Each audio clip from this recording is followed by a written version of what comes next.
കേവലം 1,72,00,000 രൂപയാണ് മാസപ്പടി കേസായി തുടങ്ങി വെച്ചത്. 1,72,00,000 രൂപയ്ക്കുള്ള ഈ ഒരു അഴിമതി അല്ലെങ്കിൽ കള്ളപ്പണ ഇടപാട്, അതുമല്ലെങ്കിൽ മാസപ്പടി ഇടപാട് ഇത്രയധികം കൊട്ടിഘോഷിക്കാൻ എന്തെങ്കിലും ഉണ്ടോ എന്നായിരുന്നു ജനം ചോദിച്ചിരുന്നത്. എല്ലാവർക്കും സംശയം തോന്നിയത്. കാരണം കോടികൾ, ശതകോടികൾ, അതിൻ്റെയൊക്കെ അഴിമതി കഥകൾ പുറത്ത് കേൾക്കാനുണ്ട്.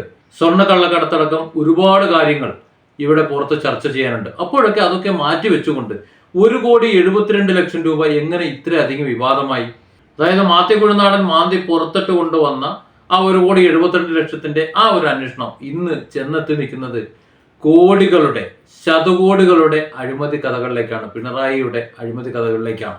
അതായത് 1,72,00,000 രൂപയുടെ മാസപ്പടി കേസ് ഇപ്പോൾ ചെന്ന് നിൽക്കുന്നത് കോടികളുടെ കരിമണൽ അഴിമതി കേസിലേക്കാണ്.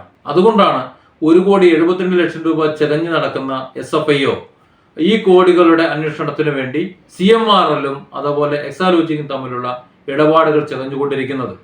അതുപോലെ KSIDCയിൽ അന്വേഷണം നടത്തുന്നത്. പുറത്തു വരുന്ന വിവരങ്ങൾ അനുസരിച്ച് കേരളം കണ്ട ഏറ്റവും വലിയ അഴിമതി കഥയായി ഈ മാസപ്പടി വിവാദം, അല്ലെങ്കിൽ അതിന്റെ തുടക്കമായി, അതിന്റെ ഒരു ഭാഗമായി ഈ മാസപ്പടി വിവാദം മാറിയാൽ അത്ഭുതപ്പെടാനില്ല. ഇതിന്റെ തുടക്കം, ഏറ്റവും രസകരമായത് ഇതിന്റെ തുടക്കം എന്ന് പറയുന്നത് CPM-ന്റെ ഒരു അന്തം കമ്മിക്ക് പറ്റിയ ഒരു അബദ്ധമാണ്, ഒരു കത്തിന്റെ മടക്കമാണ്.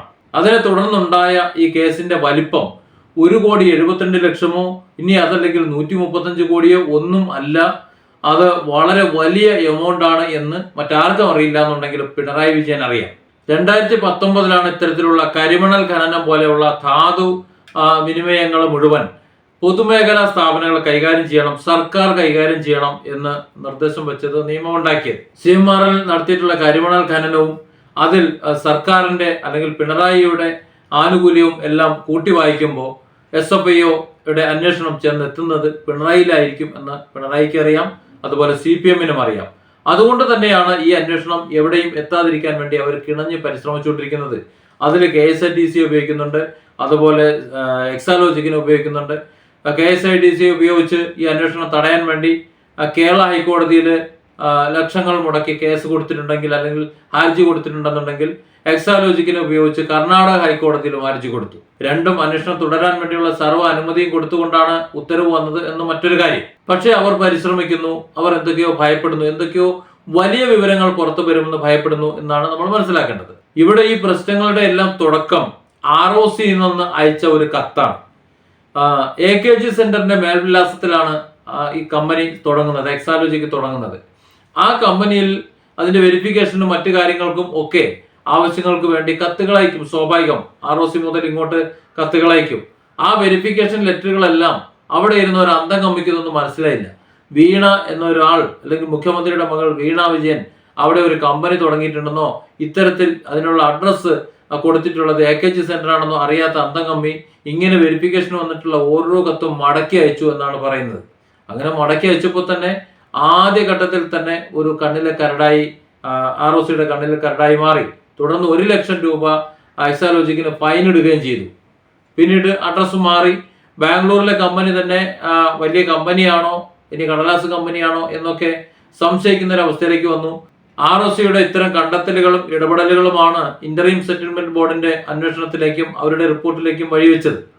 അങ്ങനെയാണ് 1,72,00,000 രൂപയുടെ മാസപ്പടി കഥ പുറത്തേക്ക് വരുന്നത്. ഏതായാലും തുടർന്ന് അങ്ങോട്ട് അന്വേഷണങ്ങളുടെ ഒരു പെരുമഴയാണ് ഇപ്പോൾ നടന്നുകൊണ്ടിരിക്കുന്നത്.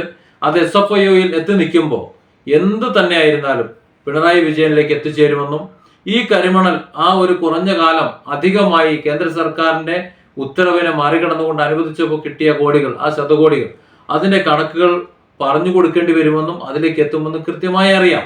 അതറിയാവുന്നത് കൊണ്ടാണ് ഇത്തരത്തിൽ അന്വേഷണത്തെ തടയിടാൻ വേണ്ടി, അല്ലെങ്കിൽ മറ്റെന്തെങ്കിലുമൊക്കെ ചർച്ച ചെയ്യാൻ വേണ്ടിയൊക്കെ പല കാര്യങ്ങൾക്കും പലതിനും വേണ്ടി സമയം ചെലവഴിച്ചുകൊണ്ടിരിക്കുന്നത്. അതറിയാവുന്നത് കൊണ്ട് തന്നെയാണ് ഏത് അവസ്ഥയിലും ഇത് സോൾവ് ചെയ്യാൻ, ഈ പ്രശ്നം അവസാനിപ്പിക്കാൻ വേണ്ടി നിരന്തരം പരിശ്രമിച്ചുകൊണ്ടിരിക്കുന്നത്. ഹൈക്കോടതിയിൽ തള്ളിയിട്ടുള്ള ഈ കേസുകൾ അവിടെ കൊണ്ട് നിൽക്കുമെന്ന് കരുതണ്ട. ഒരുപക്ഷെ സുപ്രീം കോടതിയിൽ പോയി ഇതിനെ തടയിടാൻ ശ്രമിക്കും. കാരണം നമ്മുടെ ഖജനാവിൽ അതിനുള്ള പണമുണ്ട്. മുഖ്യമന്ത്രിക്കും അതുപോലെ മകൾക്കും അതുപോലെയുള്ളവർക്കും ഒക്കെ ഇത്തരത്തിൽ അവരുടെ കേസുകളും അവരുടെ പ്രശ്നങ്ങളും കൈകാര്യം ചെയ്യാൻ, അത് പരിഹരിക്കാൻ ആവശ്യമായ പണം ഇപ്പോഴും ബാക്കിയുണ്ട്.